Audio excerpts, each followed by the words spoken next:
Schwarzenegger. So I want to talk to you a little bit about, what do you guys do to stay sharp between races? There's a lot of, NASCAR, you race every week. You guys might go 3 weeks, 6 weeks between races. I heard you were racing the minis a couple weeks ago. How'd that go? Well, staying sharp over a long period when you're out of the car, it can be a bit of a challenge, but I've managed to do a few things just recently. I was at the Goodwin Revival meeting and I was driving a nice little Mini Cooper S, a vintage Mini Cooper S, 1964 I think the car was built, 1275cc, only a little bit at 120 horsepower, front wheel drive, skinny little groove tyres on it, and yeah, we were racing there around the Goodwin track, huge amount of fun, 30 cars in the race, and I came away being the winner, so I was pleased with the way that went, very, very happy with the result. But, there's a lot of other ways you can do it, other ways to keep yourself physically fit, physically sharp. I do a lot of training, I do a lot of running, a bit of cycling, another sort of fitness work in the gym, and that's a good way of keeping your body in shape and also somewhat mentally fit. But when you come back to the racetrack, you can hit the ground running and you can get straight back in the car and you know that you're physically prepared. You just have to spend maybe just a couple of laps just switching your mind back into the vehicle and the car that you're driving. This Corvette GT2 has been so far fantastic to drive. Now you've also spent some time, I know the last couple of years, you jump over and do the Spa race with some of the European teams. What do you find are the major differences between the factory team and racing for one of the European teams? Well, the European teams, and like the team I drove for this year on the 24 Hours of Spa was SRT, and they are a small family-run team. So it's really the support network that they have around them that is generally smaller, and they don't have the same amount of funding and budget that we have here.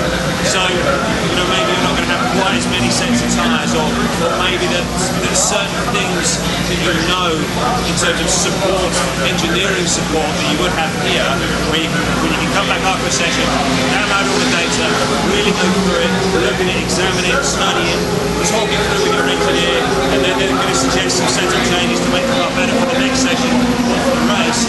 You don't necessarily have that support with those small, family-run, independent operations. So you know that you're sometimes doing things a little bit on the fly, but I have a lot of knowledge myself, and we did have some support there from Pratt & Miller. They sent out an engineer, and they sent out some mechanics and some other people to give us some support. So it wasn't like we were completely on our own, but the major infrastructure that you have here that really makes things work cleanly and smoothly wasn't there. But they still did. SRT did a fantastic job there at the Spa 24 Hours. We led the race for a long, long period, and it wasn't until we had a small problem with the engine that really took us out of contention. We still finished, but I think we finished fifth. You have really embraced social media. I see you on Twitter, Facebook, all over Gavin television, on YouTube. How's that working for you? How's that helping you connect with your fans?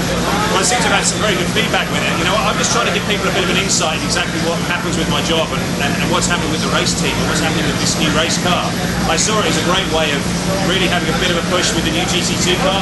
There were so many people asking me about it, so many people sort of saying, oh, what's it like? How's it going to be? Where can we see it?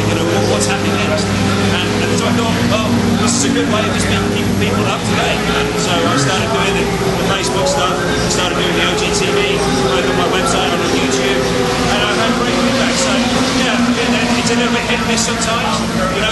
Sometimes the content's not exactly fantastic, but it's just giving people a bit of a taste of what we do. Whether you car footage, just see the starts of races and just see what happens at the start of a race or in a qualifying lap or something like that. People want to know that. People want to see just that little bit of inside knowledge, and it just helps them connect a bit closer to the Corvette brand.